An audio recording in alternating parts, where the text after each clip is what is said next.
The Silence of Worlds. Captain Elena Vasquez stood on the bridge of the exploration vessel Endeavour, watching the blue-green planets slowly rotate beneath them. Zelthera Prime looked peaceful from orbit, its continents wrapped in swirling white clouds. 3 moons danced around the world like silver coins, and the system's twin suns painted everything in warm golden light. Elena had been exploring space for 15 years, but first contact never got easier. Her heart raced as she reviewed the data streaming across her screens. The Ketvar civilization below had achieved faster-than-light travel, built cities that stretched across entire continents, and somehow managed to keep their world's environment pristine.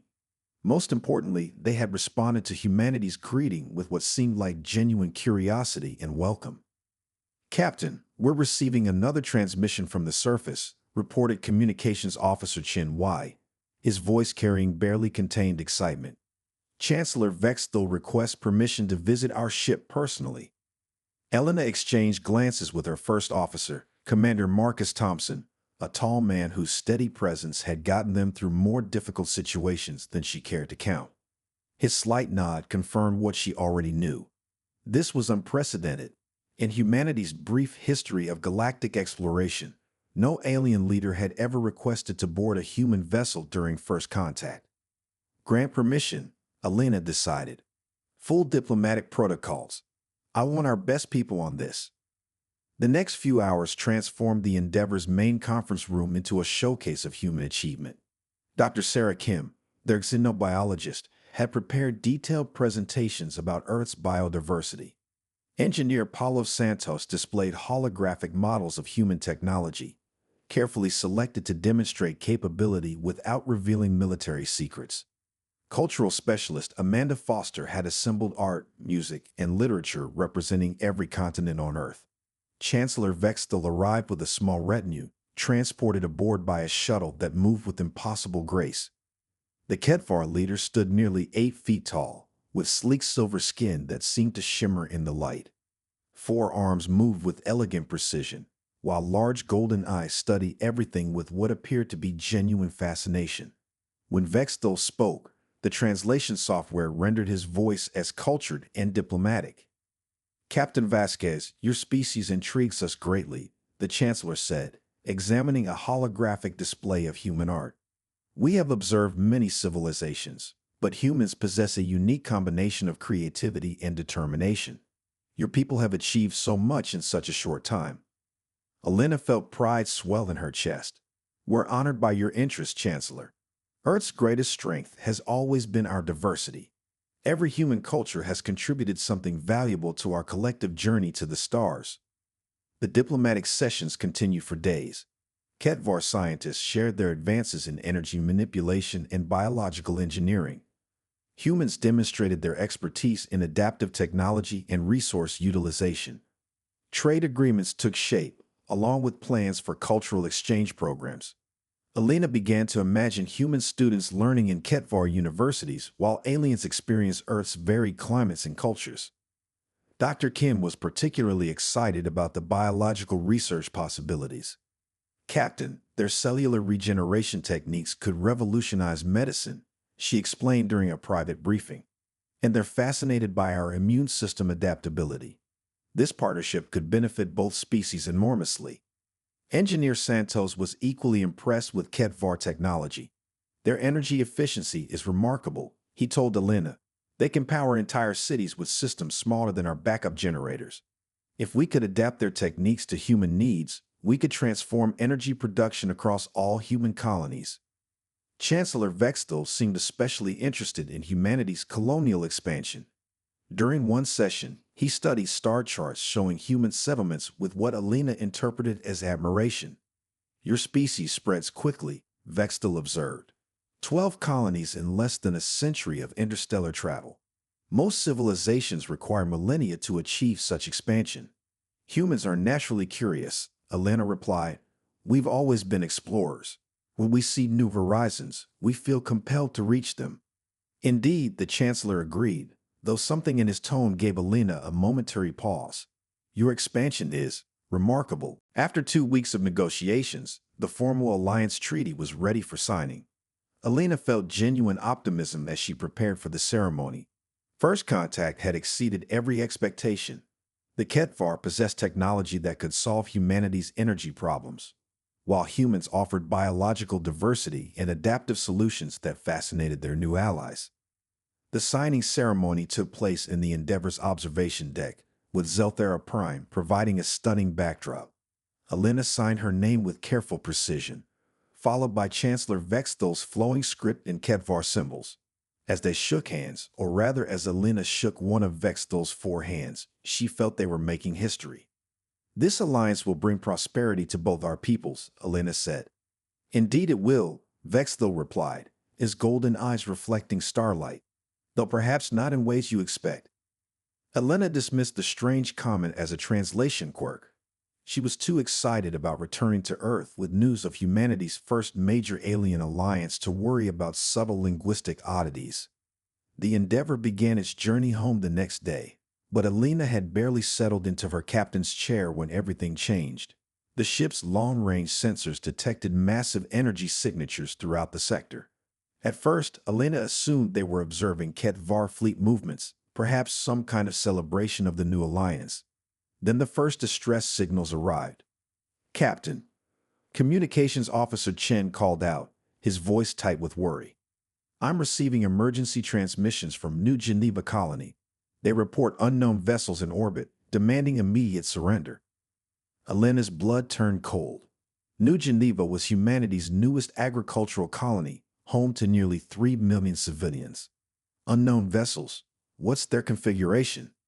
According to the transmission, they match Ketvar design specifications, Chen replied, his hands flying over his console. "But Captain, that's impossible.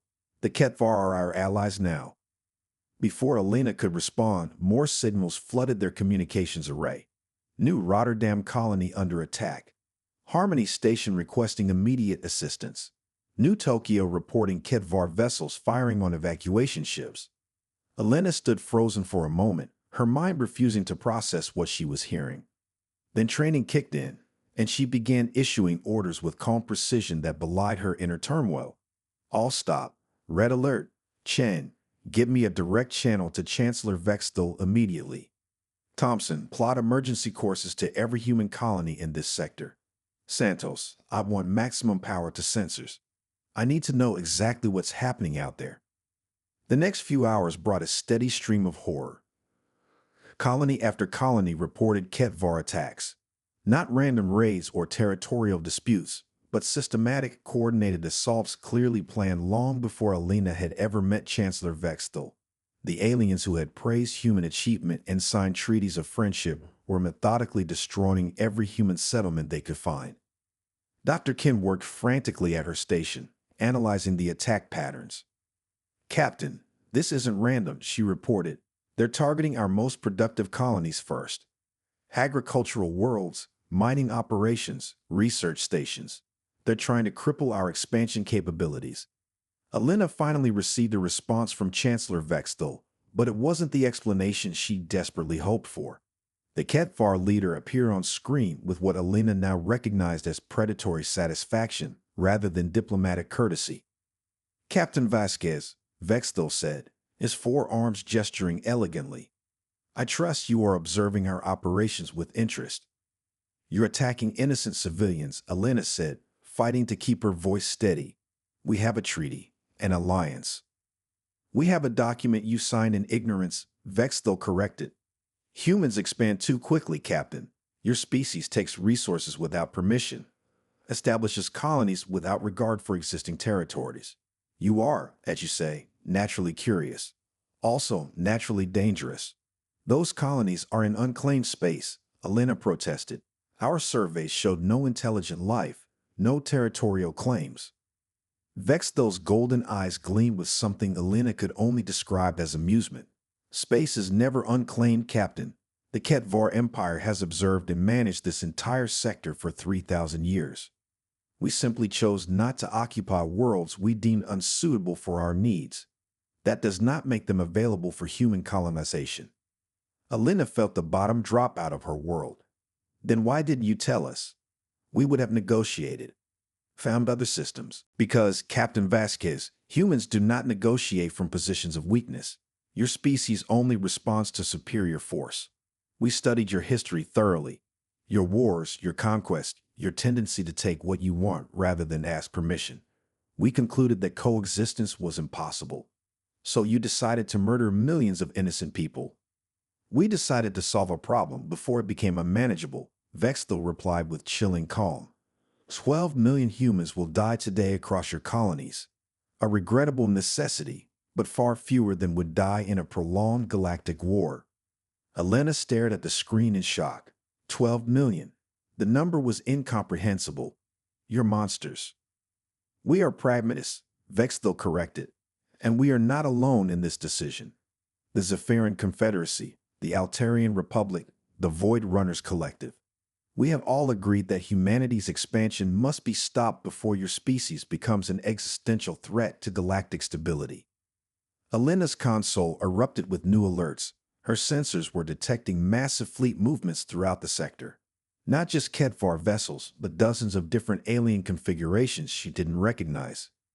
The scope of the conspiracy was becoming clear, and it was far worse than she had imagined. Earth will respond to this, Elena said, her voice carrying absolute certainty. When they learn what you've done, there will be consequences. Vexthel tilted his head in what might have been curiosity. Will there? Our intelligence suggests Earth's military capabilities are limited. Your home fleet consists of perhaps 200 vessels, most designed for exploration rather than warfare. Against our combined forces, Earth will negotiate rather than fight. Elena felt a cold smile cross her face. Chancellor, you've made one critical error in your calculations. And what is that? You don't understand humans at all. The transmission ended, leaving Elena staring at a blank screen while her bridge crew waited for orders. Around her, the Endeavor's systems hummed with quiet efficiency, but Elena could feel the weight of 12 million dead pressing down on her consciousness. Commander Thompson approached her chair. Orders, Captain. Elena looked around her bridge, seeing the faces of her crew. 37 humans from a dozen different countries, representing humanity's best and brightest. They were explorers and scientists, diplomats and engineers. They had come to this distant system seeking friendship and knowledge. Now they were alone, deep in hostile territory, surrounded by enemies who had just declared war on their entire species. Elena straightened in her captain's chair and began to speak. Her voice was calm, but it carried an undertone that her crew had never heard before. It was the sound of humanity awakening to total war. Set course for the Ketvar industrial complex in the asteroid belt, Elena ordered. We're going to show Chancellor Vexthel exactly how dangerous humans can be when someone threatens our family. The Endeavor turned away from Zelthara Prime, leaving the beautiful world behind. Elena watched the planet shrink on her screen and felt something fundamental change inside her. She had come as an explorer and diplomat. She was leaving as something else entirely. Behind them, across the sector, the silence of dead worlds marked humanity's first encounter with galactic politics. Ahead lay a darkness none of them could yet imagine. But in that darkness, something was stirring, something that would make the stars themselves tremble before it was done. The awakening fury. The Ketvar mining station Omega-7 had operated in the asteroid belt for over 2 centuries, its massive processing facilities turning raw ore into the exotic materials that powered their empire. The station housed 12,000 workers and was protected by what the Ketvar considered adequate defenses. After all, who would be foolish enough to attack such a heavily fortified position? Captain Elena Vasquez studied the tactical display from the Endeavor's position behind a large asteroid, watching the automated defense platforms patrol their predictable routes. She had spent the last 72 hours observing, learning, and planning. The old Elena would have looked for diplomatic solutions, ways to minimize casualties and preserve the possibility of peace. That Elena had died with 12 million human colonists. Pattern analysis complete, Captain, reported Dr. Kim, who had transformed from xenobiologist to tactical analyst with surprising ease. Their defense grid follows a standard rotation every 47 minutes. We have a 12-minute window where their sensors overlap, creating blind spots. Elena nodded, still watching the massive station slowly rotate in the asteroid field. Santos, status on our modifications. Engineer Paulo Santos grinned with the satisfaction of a craftsman who had just completed his masterpiece. The Endeavor isn't built for combat, Captain, but humans are excellent at improvisation. I've converted our mining lasers into focused beam weapons, rigged the cargo bay doors to launch our exploration drones as kinetic projectiles, and turned our navigation deflector array into a localized EMP generator. And our special cargo. 47 asteroids, each hollowed out and packed with our emergency supplies, Santos replied. Fertilizer, fuel cells, and some creative chemistry. When those babies detonate, the explosion will be visible from 3 systems away. Elena allowed herself a moment of grim satisfaction. Humans might not have been designed for warfare, but they had a remarkable talent for turning peaceful tools into weapons when necessary. The galaxy was about to learn why Earth's military doctrine emphasized adaptability above all else. Thompson, crew status. Commander Thompson consulted his tablet. All 37 crew members have volunteered for this operation, Captain. Dr. Kim has trained everyone in basic combat tactics. Communications Officer Chen has established contact with resistance cells on 4 different worlds. We're not alone in this fight. Elena raised an eyebrow. Resistance cells. Yes, Captain, Chen replied from his station. It seems the Ketvar Empire made enemies long before they met humans. The Veltar were conquered 50 years ago. The Mishanti lost their homeworld to Ketvar expansion 20 years back. There are at least 6 species who have been waiting for someone strong enough to challenge Ketvar dominance. Elena felt a spark of hope for the first time since learning about the colony attacks. What kind of support can they provide? Intelligence mostly, Chen answered. The Veltar have detailed information about Ketvar industrial targets. The Mishanti know their military supply routes. Everyone wants to help, but they're afraid of Ketvar retaliation. They won't be afraid much longer, Elena said with quiet confidence. Santos, initiate the attack sequence. The Endeavor emerged from behind its asteroid like a predator striking from ambush. Elena had studied human military history extensively, and she understood that technological superiority meant nothing if your enemy used tactics you didn't expect. The Ketvar had prepared to fight other advanced civilizations using conventional space warfare. They had not prepared to fight humans. Santos launched the first wave of modified asteroids using the ship's industrial manipulator arms, sending them on carefully calculated trajectories toward the station's power nodes. The Ketvar defense platforms responded exactly as predicted, targeting the largest threats with their plasma cannons. The asteroids exploded in spectacular fashion, filling space with debris and blinding sensor arrays. In the confusion, Elena guided the Endeavor through the debris field using techniques learned from asteroid mining operations. Human pilots trained in chaotic environments, learning to navigate hazards that would terrify other species. The Ketvar had built their defenses assuming attackers would approach from clear space using predictable vectors. Target the docking bays, Elena ordered. I want them trapped on that station. The Endeavor's modified mining lasers cut through the station's hull like thermal lances through ice. Emergency alarms wailed across all frequencies as atmosphere vented into space and docking facilities exploded in chain reactions. Elena felt no satisfaction in the destruction, only the cold efficiency of necessary work. Captain, Chen called out, I'm receiving surrender requests from the station commander. Elena's response was immediate and uncompromising. Ignored, continued the attack. Dr. Kim looked up from her tactical display with concern. Captain, we're detecting evacuation pods launching from the station. Let them go, Elena replied, but make sure their communications equipment is fried. I don't want them reporting our capabilities until we're ready. The Endeavor's EMP generator sent focused electromagnetic pulses through the evacuation pods, disabling their long-range transmitters without harming the occupants. Elena had no interest in murdering helpless refugees, but she needed every tactical advantage she could get. Within 30 minutes, Omega-7 was a drifting wreck. The massive processing facilities that had operated for centuries lay in ruins, their exotic matter reserves scattered across the asteroid belt. Alina studied the destruction with professional satisfaction. One mining station might not seem like much, but it was a beginning. Chen, broadcast this on all frequencies, Alina ordered. This is Captain Alina Vasquez of the Earth vessel Endeavor. We are declaring war on the Ketvar Empire and any species that supported the massacre of human colonies. Your industrial infrastructure, your military installations, and your government facilities are all legitimate targets. This is your only warning. Alina paused, letting her words sink in before continuing. To the oppressed species listening to this broadcast, we offer alliance. Humans do not abandon friends, and we do not forgive enemies.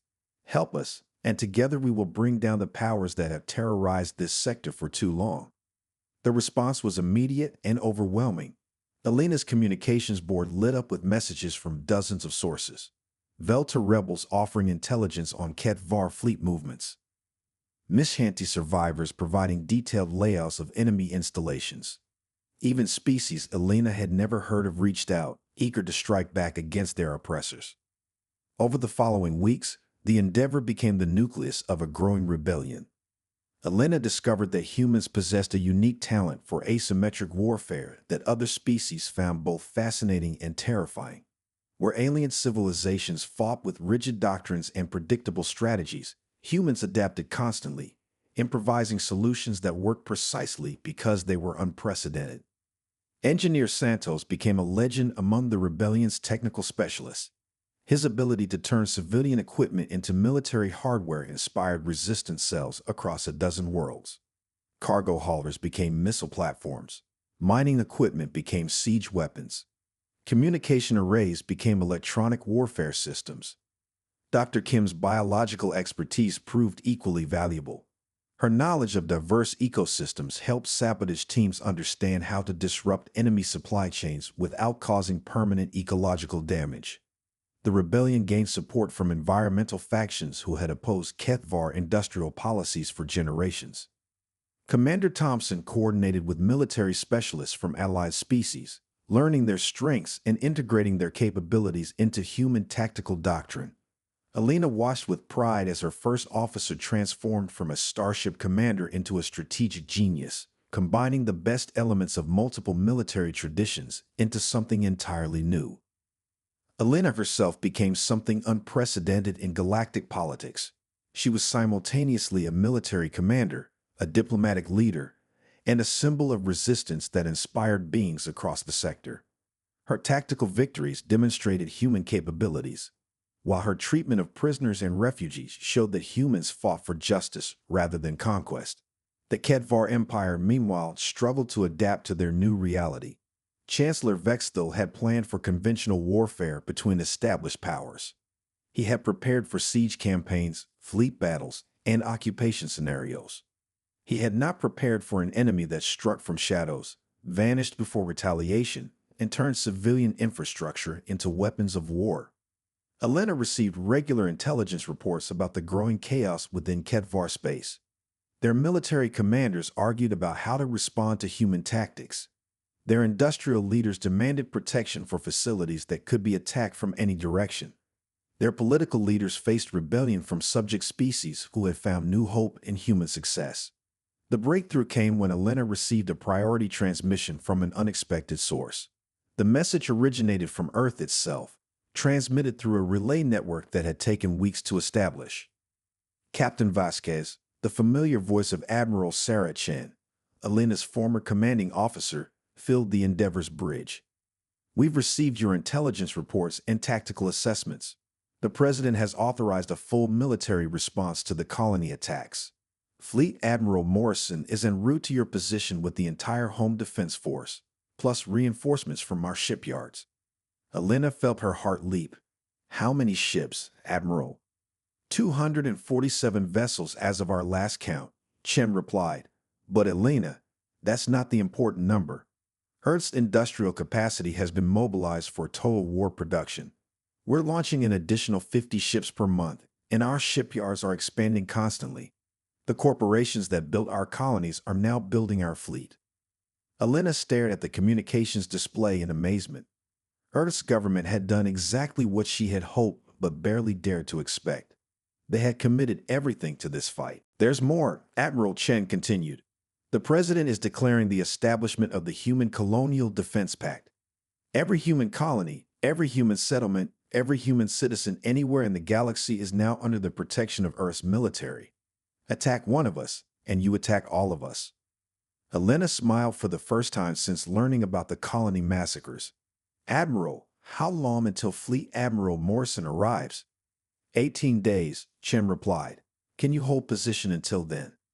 Elena looked around her bridge, seeing the faces of her crew who had transformed from explorers into warriors. Beyond them, across the sector, thousands of beings from dozens of species were waiting for her orders. They had learned to trust human leadership, human tactics, and human determination. Admiral, Elena replied, we'll do more than hold position. When Morrison arrives, I'm going to present him with the Ketvar Empire's complete surrender. The transmission ended, leaving Elena alone with her thoughts and the weight of command. In 18 days, the largest human fleet in history would arrive in Ketvar space. Elena intended to make sure they found a rebellion ready to become a revolution. She activated the ship's general communication system, addressing not just her crew, but the thousands of allied fighters listening across the sector. This is Captain Vasquez, she began. I've just received confirmation that Earth's main fleet is 18 days away. But we're not going to wait for them. We're going to end this war ourselves, and when our reinforcements arrive, they're going to find us celebrating victory. Elena paused, letting her words sink in across multiple species and languages. The Ketvar Empire thought they understood humans, she continued. They thought we were just another aggressive species to be managed or eliminated. They were wrong. We're not conquerors or destroyers. We're liberators, and we're about to remind the galaxy why freedom is humanity's greatest export. The response was immediate and deafening. Thousands of voices across dozens of worlds shouted their approval in languages Elena couldn't understand, but didn't need to. The meaning was universal. Elena smiled as she began issuing orders for the final phase of their campaign. The Ketvar Empire had declared war on humanity, expecting to face frightened colonists and desperate survivors. Instead, they were about to meet the full fury of a species that had never learned how to surrender. When stars trembled, Fleet Admiral Marcus Morrison stood on the bridge of the dreadnought Retribution, watching the tactical display show 247 human warships dropping out of hyperspace in perfect formation. The sight should have filled him with confidence, but Elena Vasquez's final message had left him deeply concerned. Admiral, his communications officer reported, Captain Vasquez is requesting immediate conference. She says the situation has developed beyond her original reports. Morrison nodded grimly. Elena's rebellion had achieved impossible victories with a single exploration vessel and improvised tactics. If she was worried about developments, he needed to understand what they were facing. Elena's image appeared on the main screen, transmitted from her position near Zelthera Prime. Morrison was shocked by the change in his former student. The diplomatic explorer he remembered had been transformed into something harder, more focused. Her eyes held the weight of command decisions that would have broken lesser officers. Admiral Morrison, Elena said with professional courtesy, welcome to Ketvar space. I hope you're prepared for what comes next. Captain, your reports have been remarkable, Morrison replied. 200 industrial targets destroyed, 6 major military installations eliminated, and a sector-wide rebellion coordinated with a single ship. Command is impressed. Elena's expression remained serious. Admiral, that's not why I requested this conference. We need to discuss rules of engagement and strategic objectives before you commit the fleet to action. Morrison frowned. Captain, our objectives are clear. Retaliation for the colony attacks and establishment of human military supremacy in this sector. No, sir, Elena replied firmly. Our objectives have changed. This isn't about retaliation anymore. It's about justice, and there's a difference. Morrison felt his patience beginning to fray. Explain. Elena activated a holographic display showing the sector's political situation. Admiral, the Ketvar Empire isn't just our enemy. They're oppressing 43 different species across 215 worlds. The Veltar have been enslaved for 50 years. The Mishanti lost their homeworld to Ketvar expansion. The Zephyrians were forced into the anti-human conspiracy through economic coercion. Chancellor Vexthal's flagship, the mighty dreadnought Dominion, became the final symbol of Ketvar defeat. Alina watched on her tactical display as human boarding parties, led by Commander Thompson, fought their way to the bridge through corridors designed for beings twice human size. The surrender came at exactly 1400 hours, Sector Standard Time. Chancellor Vexthal himself transmitted the formal capitulation, his forearms shaking as he spoke. "This is Chancellor Vexthal of the Ketvar Empire," he said, his translated voice hollow with defeat. "I formally surrender all Imperial forces to human command. We underestimated your species catastrophically." Alina felt no satisfaction in the moment, only the weight of responsibility for what came next. The easy part was over. Now humanity had to prove it could govern wisely rather than simply destroy efficiently. Admiral Morrison's voice came across all frequencies, addressing not just human forces, but every species listening throughout the sector. "This is Fleet Admiral Morrison of the Human Colonial Defense Force. The Ketvar Empire has surrendered unconditionally. All hostilities will cease immediately." Morrison paused, and Alina knew he was considering the words that would define humanity's role in galactic politics for generations to come. Effective immediately. This sector is under human protectorate authority. Any species or government that threatens civilian populations or engages in aggressive expansion will face the full military might of humanity. Any species seeking protection from oppression or assistance in development will find Earth a willing ally. Alina smiled as she heard the Admiral adopt her vision of a human protectorate. The political implications would take years to fully develop, but the foundation was being laid in this moment. The aftermath of victory revealed the true scope of what they had accomplished. Within hours of the Ketvar surrender, 17 different species formally requested admission to the human protectorate. The Veltar celebrated their liberation from 50 years of slavery. The Mishanti began making plans to reclaim their lost homeworld with human support. Alina finally came face to face with Chancellor Vexthal aboard his captured flagship. The Ketvar leader looked diminished in defeat, his silver skin dulled and his golden eyes lacking their former predatory gleam. "You wanted to meet the human who started this war," Alina said, studying her former diplomatic partner with clinical interest. Vexthal's mandibles clicked in what Alina recognized as bitter amusement.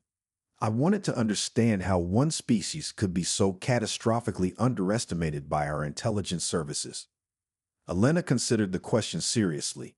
"Your mistake was assuming humans were just another aggressive species. We're not conquerors, Chancellor. We're protectors. When you attacked our colonies, you didn't just threaten human expansion, you threatened human families." Vexthal stared at her with dawning comprehension. "Your emotional attachments. We calculated they would make you weak, cause hesitation and poor strategic decisions. Instead, they made us unstoppable," Alina replied. "Humans will sacrifice everything to protect the people we love. Our colonies weren't just territory to us. They were home to our children, our parents, our friends. When you murdered 12 million of them, you declared war on humanity's deepest values." Alina paused, watching understanding slowly replace confusion in the alien's eyes. "That's why your empire fell in less than 6 months," she continued. "You weren't fighting human military doctrine or human technology. You were fighting human love, and that's a force no amount of superior firepower can overcome." The establishment of the human protectorate transformed galactic politics overnight. Species that had remained neutral during the conflict rushed to align themselves with humanity. Others, who had supported the Ketvar through fear rather than loyalty, publicly apologized and requested forgiveness. Alina found herself appointed as the first director of Protectorate Affairs, responsible for managing relationships with 43 different species across more than 200 worlds. It was exactly the kind of diplomatic challenge she had dreamed of before the war, but the path to reach it had been written in blood and loss. Admiral Morrison remained as military commander of the sector, but his role shifted from conquest to peacekeeping. Human fleets patrolled trade routes, protected developing civilizations, and intervened in conflicts before they could escalate to warfare. Dr. Kim established the Protectorate Scientific Exchange, facilitating research collaboration between species that had been enemies for generations. Her biological expertise helped develop medical treatments that worked across multiple species, while HFY energy technology was adapted to human designs for distribution throughout the Protectorate. Engineer Santos became the director of the Protectorate Infrastructure Project, leading teams that rebuilt worlds damaged by centuries of HFY exploitation. His ability to improvise solutions using available resources proved invaluable in developing techniques that could work across diverse planetary environments. Commander Thompson took charge of the Protectorate Defense Academy, training mixed-species military units that combined the best tactical traditions from dozens of civilizations. Human adaptability merged with alien specializations created military formations that were more effective than anything any single species could field. But it was Alina's final confrontation with the political implications of their victory that would be remembered longest by galactic historians. 6 months after the Battle of Zelthera Prime, representatives from the core galactic governments arrived to negotiate with humanity's new protectorate. The Altarian Republic, the Zephyran Confederacy, and a dozen other major powers wanted to understand how humans intended to use their new position. Alina met them in the former Kedfar capital, now renamed Haven Prime and serving as the Protectorate's administrative center. The conference chamber had been redesigned to accommodate representatives from multiple species, with translation systems that could handle 47 different languages simultaneously. Director Vasquez began Ambassador Kelleth of the Altarian Republic, his crystalline features reflecting the chamber's lighting. The core worlds are concerned about humanity's expansion into this sector. Your military capabilities have exceeded all projections. Alina studied the assembled representatives, recognizing the careful diplomatic language that masked underlying fear. They were worried about humanity's next move, wondering if Earth would continue expanding until it dominated the entire galaxy. Ambassador Kelleth, Alina replied, humanity has no interest in galactic conquest. Our expansion ended the day we established the Protectorate. We're not building an empire. We're building a family. The Zephyran representative, a flowing energy being contained within a mechanical suit, pulsed with colors that Alina's translation system interpreted as skepticism. Director, your species has demonstrated remarkable military efficiency. What guarantees can you provide that humanity will not use these capabilities for aggressive purposes? Alina smiled, understanding the real question behind the diplomatic phrasing. They wanted to know if humanity could be trusted with power, or if the galaxy had simply traded one set of oppressors for another. I can offer you the same guarantee humanity has always provided, Alina replied. Judge us by our actions, not our capabilities. Look at what we've accomplished in this sector. Slavery has been abolished. Aggressive expansion has been stopped. 43 species are rebuilding their civilizations under our protection. We've had the power to conquer your governments for months now, but instead we're sitting here having a diplomatic conversation. Alina stood, looking around the chamber at representatives from civilizations that span the galaxy. Humanity doesn't want to rule the galaxy, she continued. We want to explore it, understand it, and protect the beings who share it with us. We've proven that we can win wars when necessary. Now we're proving that we can win peace as well. The conference continued for weeks, but Alina's words set the tone for all subsequent negotiations. By the end, formal treaties established the Human Protectorate as a recognized galactic power, with defined boundaries and explicit guarantees about non-interference in core world affairs. More importantly, the treaties established precedents for humanitarian intervention and protection of developing civilizations that would influence galactic law for centuries to come. Alina stood on the observation deck of Haven Prime's capital spire, looking out at a city where humans worked alongside Veltar engineers, Mishanti artists, and former Ketvar administrators. Children from a dozen different species played in parks that had once been military installations. A soft chime announced an incoming message from Earth. Alina activated her personal communication unit and saw the familiar face of Admiral Sarah Chen, now promoted to Secretary of Interstellar Affairs. Alina, Chen said with obvious pride, the President wanted me to convey his personal congratulations. The Senate has ratified all the Protectorate treaties, and Earth's industrial capacity is being expanded to support our new responsibilities. Elena nodded, feeling the weight of humanity's commitment to its new role. How are the families of the colony victims handling the news? Chen's expression softened. They're proud, Elena. 12 million people died, but their sacrifice has led to freedom for billions of beings across the sector. Their children's names are being inscribed on monuments throughout the Protectorate. Elena felt tears forming in her eyes for the first time since the war began. The diplomatic explorer in her had never truly died, simply been buried under the necessities of warfare. Now, seeing the peace they had built from the ashes of conflict, she allowed herself to feel the full emotional weight of their victory. Admiral, Elena said, there's something I need you to tell Earth's leadership.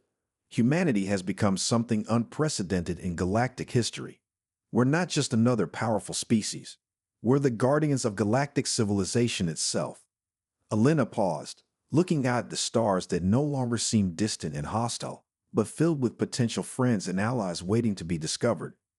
That's a responsibility we can never abandon, she continued. No matter how difficult it becomes, no matter what sacrifices are required, humanity must remain worthy of the trust these species have placed in us. Chen nodded solemnly. Elena, what are your plans now? Earth would welcome your return. Elena smiled, feeling more at peace than she had since before the war began. I'm staying here, Admiral. The Protectorate needs experienced leadership, and I have work to finish. Besides, this is where I belong now, among the stars, protecting the future we've built together. The communication ended, leaving Elena alone with her thoughts and the view of a galaxy that had been forever changed by humanity's intervention. The war was over, but the story of human leadership in galactic affairs was just beginning. As Elena watched ships from dozens of species coming and going from Haven Prime spaceports, she reflected on the journey that had brought them all to this point. They had begun as explorers seeking knowledge and friendship among the stars. They had been forced to become warriors when that friendship was betrayed. Now they were something new entirely, guardians, protectors, and leaders of a galactic community built on principles of justice and mutual respect. It was not the destiny humanity had planned, but it was the destiny they had earned through sacrifice and determination. Elena smiled as she watched a group of human children playing with their alien friends in the plaza below. Those children would grow up in a galaxy where species cooperated instead of conquered, where differences were celebrated instead of feared, and where humanity's greatest strength was not its military might, but its capacity to inspire others to be better than they had been before. The day humanity declared Galactic Retribution would indeed be remembered forever. But it would be remembered not as the beginning of human dominance, but as the moment when the galaxy learned what humanity truly stood for. And in the end, that legacy would prove more powerful than any weapon, more lasting than any empire, and more valuable than any treasure the stars could offer. The war was over. The peace would endure.